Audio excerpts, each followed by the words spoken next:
Hello, beautiful souls, and welcome back to Unscripted and Unstoppable. I'm your host, Lorene Quick, and today we're stepping into one of the most powerful and honestly, one of the most misunderstood astrological experiences we ever go through, the Chiron Return. You might not know it by its name, but I'm guessing you probably know it by the feeling. It's that sense that you are done pretending, you're done carrying old wounds like badges of honor, you're done living your life for everyone else's approval. Around the age of 50, something magical happens. And sometimes it's a little bit messy, but Chiron, the archetype of the wounded healer, comes home in your birth chart after a long, epic journey. And when he does, he invites you to transform your deepest pain into your greatest power. Today, I'm joined by the luminous Dove Hotep, astrologer and master soul coach.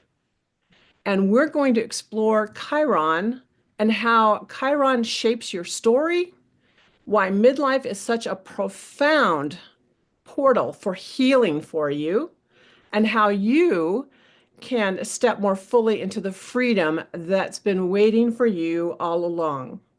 So grab your coffee or your tea or your favorite beverage, my dears, and maybe even your cosmic journal. And let's dive into the magic of Chiron, life after 50, and the art of not giving a damn. Okay, Dove, real talk. What is Chiron and why should we care about this little wounded centaur floating around in our charts?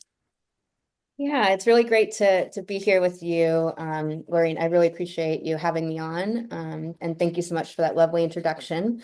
And I really loved what you had to say about Chiron. So Chiron is an actual body in space, but it's not really considered an asteroid. It's sort of a hybrid. It's part asteroid, part comet. And so it also has in mythology, it is a centaur, so half human, half horse. And that has a lot of symbolism, this hybrid that outside the status quo, it has a lot of symbolism around, integration of polarity. And we go through that in life, right? And then in our natal birth chart, Chiron, represents your deep soul wound, your sacred wound, your core wound.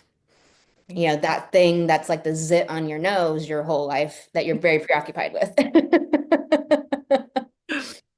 I love that description. I'm pretty sure we can all relate to that. Okay, so Yeah.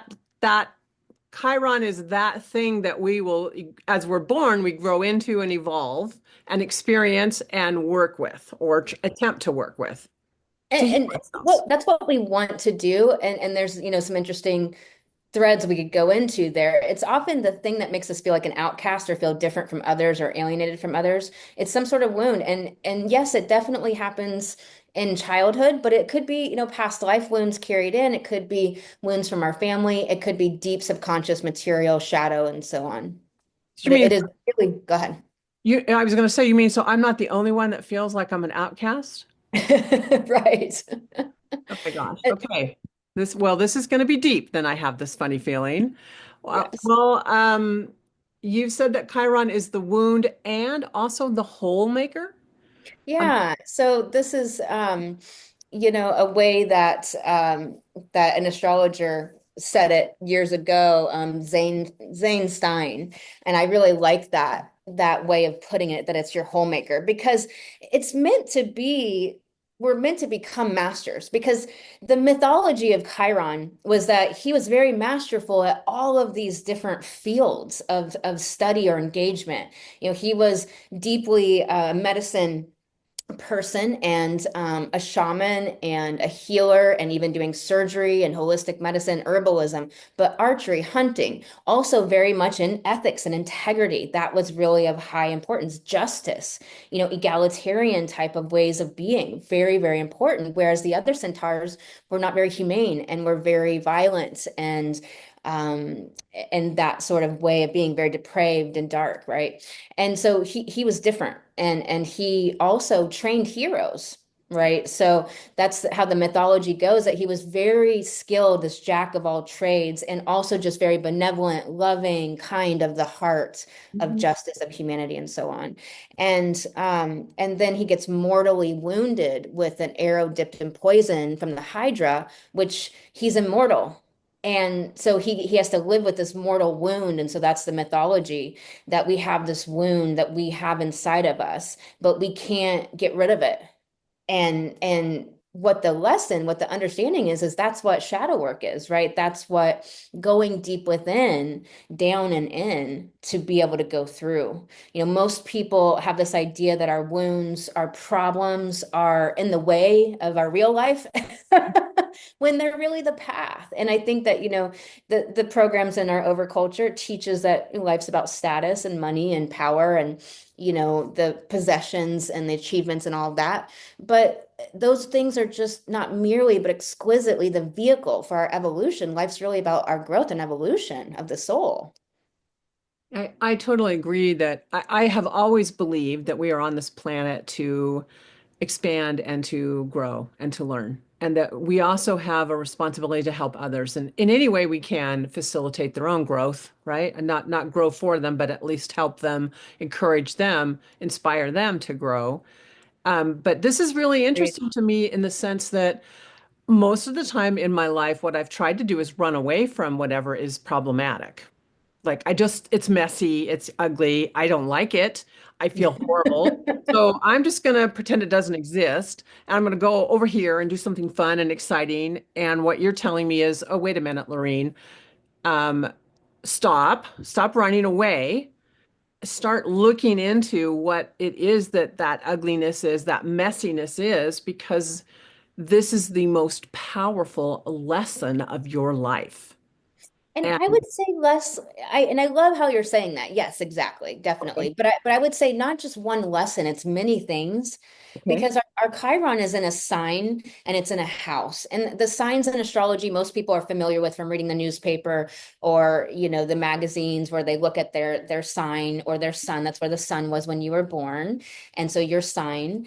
Um, and and so Chiron is also in a sign. And whatever sign Chiron is in, that's the archetype of your wound. So all those themes. So for example, Scorpio themes are fear of abandonment, fear of emotional wounding, fear of emotional vulnerability, fear of emotional abandonment, emotional betrayal. Those are very Scorpio archetypes. And we could go around the zodiac, right? Taurus Chiron is about money and value and self-worth. It's also about Maslow's hierarchy of needs and survival. The third house, the houses you can correlate. They are not a sign, but you can correlate to a sign. So each house just goes around 1 through 12 and go with the 12 signs, Aries through Pisces. And so the sign, the house, gives it another imbuing of what that Chiron is. So if you have Chiron in the third house, very much about your voice, your local environment or your neighborhood where you grew up, or siblings. There's been many things, many keywords or things we could look to of what that's about. And we'd look into each individual's life to see what it is, because no one person's Chiron in the same house and sign is going to be exactly the same. So there's also then for me, not knowing much about astrology, it sounds to me like I'm a Libra, and so there would be some clues there for me to consider. But also, it's not just one problem, it's a theme that runs in my life. Well, let's say if you have a Chiron in Aries, it's going to be themes about identity. It's going to be themes around becoming, around who you are, fear of being seen, fear of being unseen, not feeling seen your whole life, not being understood, about your body and appearance, and themes like that. Also about your autonomy, owning your no and yes, speaking your boundaries, having firm boundaries, being decisive, issues like that. Personality issues with your personality and ego wounds will be Chiron and Aries. And we could just keep going around the zodiac. So Chiron and Libra and so on. But Let's, so I would look at someone's natal birth chart and find out where their Chiron is by house and sign. And so just if is it okay if I give you a little short breakdown to help people understand the astrology part of it just a little better? absolutely, absolutely. Okay. So I think a really simple way, and I try to make astrology super simple for the average person. One quick thing to say is that there's the astrological language, mutual reception, squares, trines, quincunxes, Mars, Pluto, all that type of stuff. That's the astrological language. And people that know that language, we can say something and sort of understand each other without much else needed to be said. But for the average person, you don't have to worry about that language. You can just understand some basics. Signs are sort of the psychology, the archetypes, the keywords, the themes that we're going to be dealing with. Houses are the area of your life where you're going to deal with it. First house is identity, seventh house is relationships, 10th house is career, and so on. And then the planets represent these areas of your own personality, psyche, soul. So your Jupiter is like your understanding and your learning and the gifts you come in and talents and your expansion and joy and your abundance. Your Venus is how your relationships and also what you desire and attract. So each of the planets, you can think of them as sort of hanging out in your psyche, like all these different people inside of a house, so to speak, and they all represent different parts of you. So if you think about parts therapy, where people talk about like your 10-year-old self and your 15-year-old self and your 30-year-old self, and they might have these wounds or difficulties that weren't resolved. And so they're in there sort of causing problems. Yeah. We can look at the planets, not quite like that, but sort of similar, if you get my meaning, where Yeah. yeah. So I think that might help people just have a little bit better of a baseline understanding. And so I Chiron is just one of those things in your chart that's in a house and sign. And then we can look at that and start to gather all this data. I think that helps a lot. And so what I'm really getting, other than, the old look up my horoscope today and I can predict my future, ha ha ha. Astrology really is an introspective, reflective tool for It's, our life. it's so many things. That's the way I use it. I use it as really looking from the soul perspective. But, there's people who just do astrology very um lacking in the spiritual part of it for just, playing the stock market. There's people who do it for medical purposes. There's all different types of astrology. I think that's another thing people don't quite understand is there's traditional, Hellenistic, Vedic, evolutionary, modern, all of these types. And then under that, you can have all of these sub branches of like, am I doing it for medical, for finances, for, understanding what date is the correct date to do something, predictive. Those are all different things. And some astrologers do them and some don't. So I think that's also helpful to understand, even though get a little bit in the weeds there. Well, no, but you really want to, if you're going to work with an astrologer, you really want to know what their perspective is or their focus, I think because it's helpful, yeah, to be a yeah, wise consumer, to not expect every astrologer is a predictive astrologer. They're not. yeah. And for you, then it really is about gaining insight about yourself as your clients work with you, as astrology reveals information and some potential insights, right? Yeah, that's Everything you want to know is in your chart, and there's thousands of data points there, but it's not there to tell you your destiny. Like we have the choice to create what we want to create, but it can help us understand why we came into this life, what we were intending on doing, why we are how we are, why other people are how they are, and why we don't get along or we do get along. Astrology can help us understand that. And I think I like to use it in that way. I'm thinking this is why you and I are attracted to each other in terms of doing and working in business together, and because you do what I also do, which is that personal growth. That it's around evolving yourself to a higher level of understanding and hopefully participation in this universe. When you think about Chiron and Chiron's return in a woman's life in her 50s, what what is why does that happen? Why does it happen in our 50s? What makes us suddenly feel like we need to reinvent ourselves? Yeah, I think that a lot of people past 50, they can really um resonate with this just not giving a flying F anymore. You just don't care what other people think anymore. You don't care what people think about you. You just sort of know who you are. The face you have is the face you're gonna have, right? That old Yeah. quote. And so I think what to understand it from an astrological point of view or astronomical, they weren't separated at one time, is that Chiron has an orbit around the sun of roughly 49 to 51 years. So he starts out in a place in your chart, and then he starts to make this journey away from your natal placement and has starts to have all of these relationships to your Chiron, the square and the sextile and the trine and the opposition. And those are just words to say different types of relationship, harmonious relationships, or pushing you to grow, challenging relationships, etc. And so the transiting Chiron is going around and interacting with every single house, with every single sign, with all the other planets, and with your own natal Chiron. And along that journey, then the idea is that you have had all these opportunities for learning and growth and lessons and experiences to grow and evolve. You know, Chiron is really very much the shaman, the female shaman, the deep shadow work type of area of life. It is the deep underbelly, the unconscious, the subconscious, the past life material, the wounds we come in with. And it is really to that depth that you are willing to go is to the heights that you can transform and transmute yourself and get that evolutionary, growth that your soul came into this life for. And but also to teach that and offer that wisdom to the world then. That's beautiful. Um, so it's not like Chiron disappears. No. Once you're born, Chiron has an influence on your life throughout, but it's that point when Chiron comes back to your birth cycle or the beginning of your birth cycle, if I'm understanding that right, and that things open up for us. Yeah, so the Chiron return is when is about 49, age 49 to 51. And the first 50 years of your life, you're learning the lessons and you're developing the wisdom, right?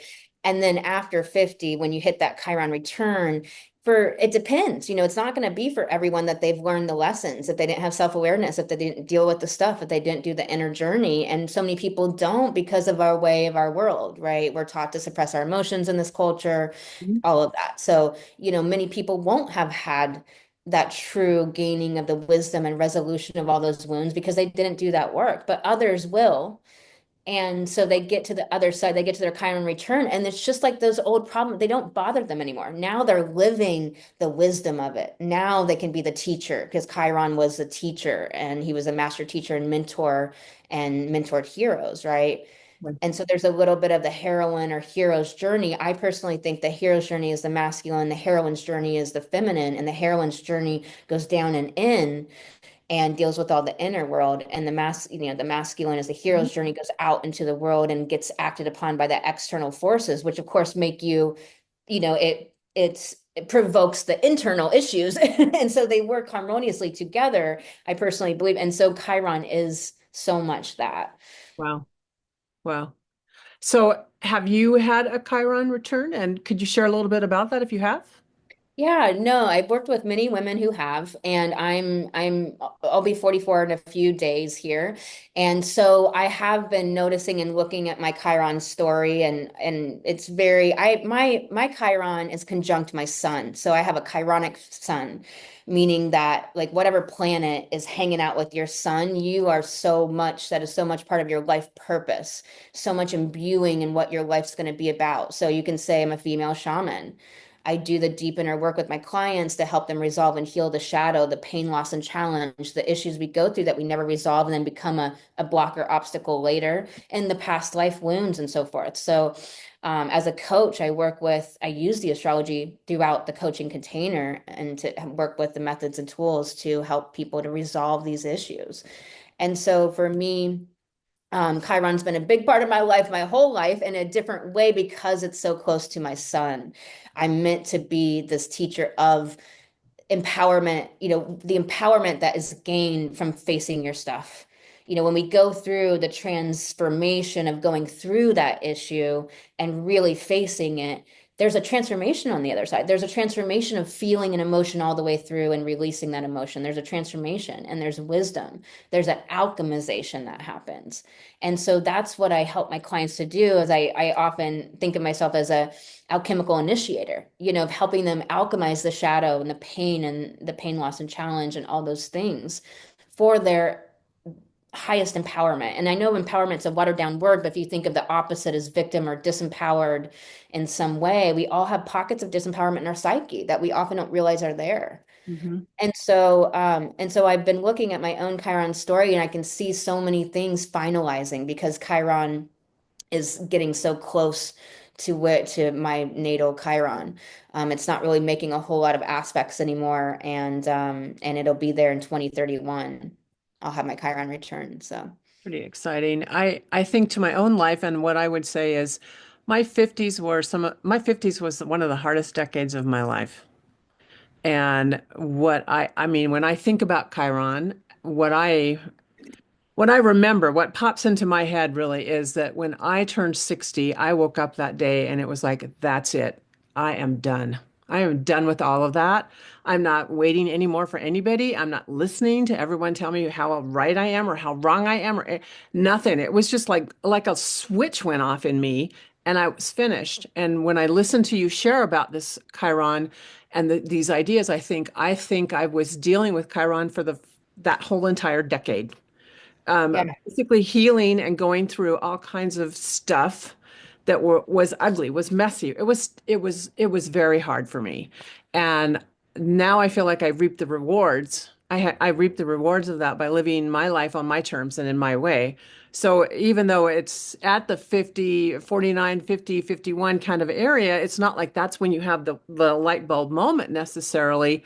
Instead, this is a process you go through and it's going to be different for each of us, right? yeah. And when I'm here, and here's something really important to understand is that Chiron was only discovered in November of 1977. And there's this idea out there that when planets are discovered, asteroids or objects in space are discovered, then it opens our collective consciousness to finally be able to deal with those archetypes or that material or whatever that is related to. And so Chiron was only discovered in 77. And Wow. so what I'm guessing is a part of it is the decades that you grew up in, there wasn't so much of going within and the inner work and working with your thoughts and your emotions and all these things. And also only in 2020 have we had this bloom the last 5 years of somatics and emotions, and people are finally waking up to how important you can't suppress your emotions and be okay and be sane. Krishnamurti said it's no measure of health to be well adjusted to a profoundly sick society. People are waking up to how important the somatic and the emotions part of things. You can't just do mind work. But in 77, we had this bloom, shadow work, but people were still only sort of going shadow work into a mind perspective, into a belief. They didn't yet go into the emotional body. And the emotions is how we start to get to the soul. And it's just one piece of the puzzle, but it's a very important piece of the puzzle. And so what I'm guessing is because of the time that you grew up in, that it was taught emotions were wrong or bad, or anger wasn't okay to feel, I'm guessing. I bet you were taught very much to like be an intellectual and to button it up, and possibly as a woman, sit down, shut up, don't be, seen and heard, things like that. And so it makes perfect sense to me that it was like 50 was the spark that like lighting your match to finally be like, oh no, but then you had to go through that journey for that decade to then pop out the other side. So I think your journey is really lovely and beautiful and representative of that the Chiron is about being outside the status quo, that there's no one size fits all. Being the horse, half human, and being between Saturn and Uranus, and being part comet, part asteroid. It doesn't fit the molds, and it's the place within ourself that we don't feel like we fit. And so it's all of those types of things we're dealing with inside. Amazing. And so can you share just a little bit without revealing anything private, but some of the clients you've worked with and how Chiron has tended to show up in their charts and the wounds that might be hiding in what I would consider to be plain sight? Yeah, I love it that you asked this question about hiding in plain sight, because you're so dead on about this. Is that Chiron often, they're the things that are we've been so preoccupied or thought about in our life for so much of our life that we can sort of be habituated or just it be normalized for us. And we don't realize that it's really actually very individual to us. It's not something everyone else deals with. So like a Chiron and Taurus person might really be body conscious, body dysmorphia issues, or issues around the body, or wanting to look beautiful and things like that, because those are Taurus themes. Also, Chiron in Cancer or Chiron in the fourth house could be things about the body or about illness and health as well. Or the mother wound. Chiron in the third house or in Gemini could be issues about you feeling heard and understand when you communicate, but over communicating so much because you don't feel heard and understood. And so it's this weird thing. Like often Chiron and Gemini people will be very loquacious people, sort of monologuing onto others versus being able to carry that dialogue, but they're meant to be master communicators ultimately. Wow. But we have to learn though. We have to like feel from the outside world like, oh, okay, that's a little too much, that's a little too less, and take that 50 years to learn those things to become that master communicator. And so those are some ways where people might not realize that it's their Chiron wound, wounds around money, but self-worth, wounds around relationships and always feeling wounded in relationships or not feeling like you get the relationship you want or that it ever works out the way you want or that you don't have what other people have. Of course, that's sort of an illusionary idea, but that could be a Libra Chiron or a bereftness of community. A Libra Aquarius could just feel like, already Chiron feels different, but Aquarius feels very different, very alien. Literally, Chiron, Aquarius is the alien, right? The infinity, the, galactic, citizen versus just somebody that's really locally involved and tied up in these small communities, not looking beyond. And so feeling very alienated or different or alone could be a Chiron in Aquarius. Interesting. And are there, I mean, the solution is you do the work, right? You have to identify whatever it is that I call it a theme, right? Whatever the thematic part of your life is where everything is troublesome or problematic. And then you have to begin to do the work. There isn't any secret astrological magic here that once the stars are all aligned, boom, I just don't have these problems anymore. I have to face them and work through them. I have to face my shadow. But I think that's the tricky thing. I think, I'm writing a book right now that will be out hopefully this year and I'm going to be talking about the breakthroughs that I've had in healing. Healing just simply means resolution, completion, or renewal in my definition. And I think this is such a great question of like, I think the tricky thing about facing it and saying that is there's not much of a blueprint there because of our society and the systemic and institutional ways that our society functions. But I think that is hugely changing. I think there's so many people that are waking up, bringing their genius forward, helping others to heal in the ways they've figured out. And I've figured out this framework of really understanding you must heal in all these ways to truly heal and resolve things. And I can't wait to bring that forward in a greater thing. But I work with my clients right now in that framework and with those techniques and methods. And emotions is huge. Emotions is a huge part of it. You've got to feel your emotions. You've got to learn how to release emotions. I have specific techniques I teach my clients and also one-to-one or in my membership. I teach my clients very specific techniques that work, not like going for a walk or doing yoga and hoping they release out. But no, you have the power to sit down and release an emotion in just 5 minutes, an emotion like guilt, that you're not spending enough time with your kids, for example, because you're trying to get this business to grow. If you don't release that emotion, it's going to have you really not behaving in the way that you want and sort of self-betraying. When as soon as you release it, you realize you go ask the kids if they're getting enough time with mom, and it's not even their problem. They feel like they do get enough time with you. It's your problem. You don't feel like you get enough time with them. And so you're like, oh, I'm going to reschedule things. So I'm getting more time with them while they're under 10 or under 15, those precious years. And I'm going to delegate some house chores or things. And then but it's only through releasing the guilt that we have these big transformations, epiphanies, and healings of things that a lot of people just carry with them. And they just keep pushing down and down, like you were talking about earlier, avoiding, bulldozing over, talking over, but never truly resolving. And I teach clients how to release an emotion in 5 to 10 minutes. It's Wow. so powerful and it's a skill we must develop. So it's a huge part of facing it. I think the biggest thing is just being willing to be with what is.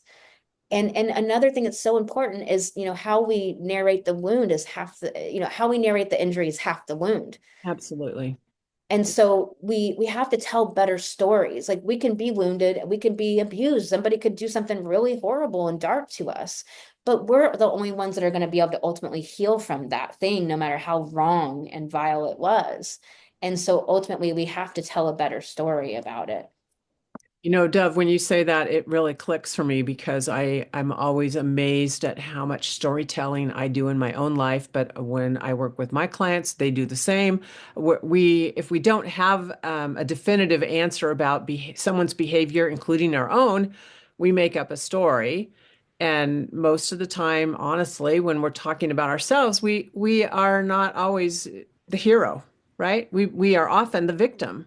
These things happen to me, versus, well, I could flip that story and change that story so that it defines me in a more positive way versus something that I have to sit and struggle with for most of my life because that's how I identify myself. Yeah. So this is really helpful. One of the things you mentioned to me, Dove, is that Chiron humbles us, but it also helps us to become better teachers, better leaders, better healers. How does that actually play out in real life? It's meant to, but of course, some people take that opportunity and some people don't, of course, right? We're all different. We're all come from different places. We're all on a different evolutionary journey. And there's just some people who are truly dark. They truly have malicious intent to harm. They truly want to exploit, manipulate, and so on. And we have to realize that that is a truth. And then there's others who are awakened to the heart to a greater or lesser degree. Some people just don't have much light going on in there. Mhm. And, that's why it's so important for all of us, people who have businesses and femalepreneurs and so forth to get our work out in the world to help awaken more people to move towards that direction. But how it works, I feel like is something like humiliation, for example. When I help my clients release that, it turns into humility because humiliation is often an emotion we really push away because it feels so real. Oh my God, everybody's looking at me. Oh my God, it's horrible. I'm a disaster. I'm stupid. I'm dumb, whatever. It's a tough emotion. We really feel like it's true, whatever the thing is about. But but once you go through the other side of it, you realize, oh, I can be different than others or look however they perceive me. And that brings up, it creates that humility. So when we work with humiliation, we really create humility. And humility, a lot of people don't understand wisdom, but I like to say that wisdom is not just knowledge, it's knowledge plus experience plus humility. I think that's true wisdom of the soul. The soul can't take knowledge with it. It can only take experience and wisdom with it. And so, lifetime after lifetime, have we taken the wisdom by going through the experiences like we were talking about of not pushing them down and away and facing them, but going through that. And so the people that decide to face their stuff and go into the best that they can or the skills they have or whatever they find in life to do that with, those are the people that are going to naturally develop that transformation, that wisdom from what they've experienced, turn that into, genius they can bring forward for other people, wisdom for their grandchildren or their kids, wisdom for other people. And we hope humility.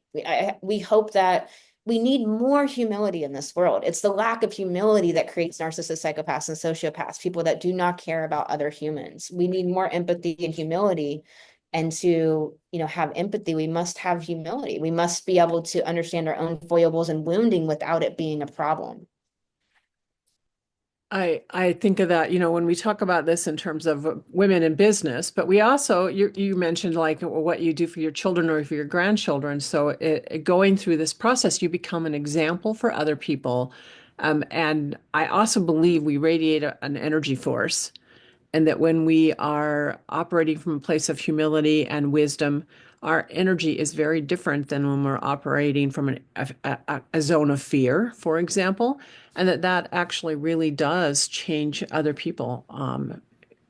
It Yes. magnifies for them a field that they are attracted to naturally, and it encourages them to embrace those same energies. So I And think we know that's that, right? helpful.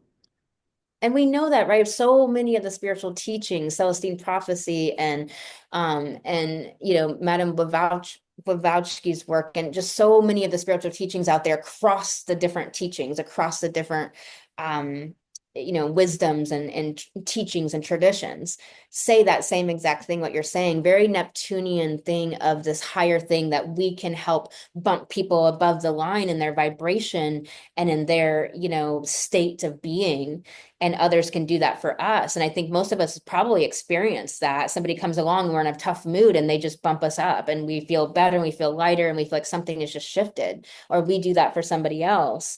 And it's so true. Like that energy, that transmission that we put out there can really help heal the slow to heal world, can be a medicine for somebody somewhere. It's so important. Even when we don't even know that's happening for them, right? Yeah. Yeah, but it's very, very powerful. I have so many experiences. I tell people, like, put your work out in the world. There's this author, and she died in her 50s, very young, but she was a female astrologer. And I just found her book, and my guide sort of led me to this book on the bookshelf at this, half price bookstore or something. And it was just amazing. And she'll never know it. She's gone, she's passed away. But like, it was so important for her to do that work that she'll never know how it affected me in my life and how important it was that I found that book and that teach those teachings. Interesting. So, for the women in our listeners who are entering their own Chiron return, what's one thing that you would wish they knew right now? Emotions. Don't be afraid of your emotions. Okay. I teach my proprietary method called the emotions method, and it's just three simple steps: identify, feel, and release. But most people have a problem with one or all three of those. Identify is noticing and naming, feeling is actually being with it without resistance. And, releasing is learning how to literally release that emotion in 5 to 10 minutes. But also there's a third, there's another piece of the puzzle is your messages. So during this process, I teach people how to get the message from their emotions. Emotions are our messengers. They are like little beings, like little critters out in the woods where you have this like wonderful woods of the old, oak trees that are your grandfathers and grandmothers and there to be like wise and protective. And then all the little critters in the forest, the deer and the squirrels and the skunks and everything. And the emotions are like those little critters holding up a sign just saying, "Hey, I have a message for you." And the messages that my clients get are so profound. They're so poignant. They might not mean anything to somebody else listening, but to them, it's very important. Our emotions are messages. They're also our navigation system, our guidance system. So that would be my biggest message is your emotions, start to get intimate with them, start to make allyship with them, make a friendship with them, hear them out. Don't confuse having the emotion for who you are or a state of being. Understand you feel it so intensely sometimes, but it's trying to offer you an important transformation, an important message. So, really pay attention. Yeah. And the other thing I guess would be triggers. Triggers are the doorways into your greatest healing. And triggers are ours. Somebody else may trigger us, but we've got to stop trigger projecting and shadow blaming everybody else. We might want to get away from that person. Maybe that's not the person we can handle being around right now, or maybe they really are just not good for us in our lives. But the trigger is ours to deal with and handle. And we got to use them as the greatest doorways into our greatest healing. When I listen to you talk, what I realize is in order to do the things you've just suggested, I really have to be honest with myself. Self-awareness, huge. Yeah. Yeah. And I think that the reason why we don't is we don't have any ways to handle what comes up. I think that's the only reason. I don't think people would ignore it normally if and I think that we're changing that. We're changing this world. We're changing to move towards somatics and emotions. My guides say that we're a species moving from ego mind dominant species to a emotions intuition dominant species. And I see that bloom on the planet when I look out there. I see it happening and I see people going within, connecting back into their heart, into their interconnectedness with all of life. That's why I love astrology because I really encourage people to at least once a year, if not as many times a year as you can, go out under a true dark sky. There's specific places, if you look it up online, you'll find dark sky, websites and stuff. There's true dark skies that are away from the light pollution enough where it's a majestic sky where there's not one little piece of sky that's not got a pinpoint of light in it. It's so majestic. You can't just go out to the country. You got to go to a true dark sky place to really get this experience that I'm encouraging because you will hook back up into your interconnectedness with all of life, the way we used to live that was healthy and that was normal and that was good. And we lived in communities and all of the community raised the children. It wasn't just one parent in a home expected to be everything. And, we just lived in the heart. We lived differently, egalitarian societies, just and yeah. All right. Well, here's my last question, and it's kind of a little funky. If Chiron could actually give a little love note to all of the women listening today, what might Chiron say? Gosh, I like that question. I channel astrology when I work with the astrology for my clients. I channel what wants to come through for that client. You know, I think both of us have said it, like you were talking about your stories. That's a very Neptunian thing, but also, Chiron was about prophecy. But Neptune is the planet of like storytelling and screenwriting and writing and things like that. But it's also the planet of delusion and illusion. Mhm. And so our stories could be our downfall or our height, or could lift us up and inspire us and to believe in ourselves. So I would say Chiron, teaches to stay true to the heart, stay the heart path, no matter what the outside forces are pulling you into the worst parts of the way you could behave as a human, choose the heart. you know, get away from people in your life that don't lift you up and that you can't uplift, and build the community around the people who, are the people of the heart, the people that you can uplift, that you can inspire, and that can inspire and uplift you. Let's change this world for the better. Do something to help somebody else in this world. So few people are helping so few people. I did $50,000 worth of free coaching in a 2-year period, over 200 people, because it was my divine service. We have to help people way more than we do. We have to help others. And I'm not talking about helping people that suck from you and that are trying to take from you and that are takers and manipulators and stuff. That's not what I'm talking about. But I'm talking about we need to help others. Chiron was a benevolent force for good. And we need to be the heroines and the heroes. Wow, that is beautiful.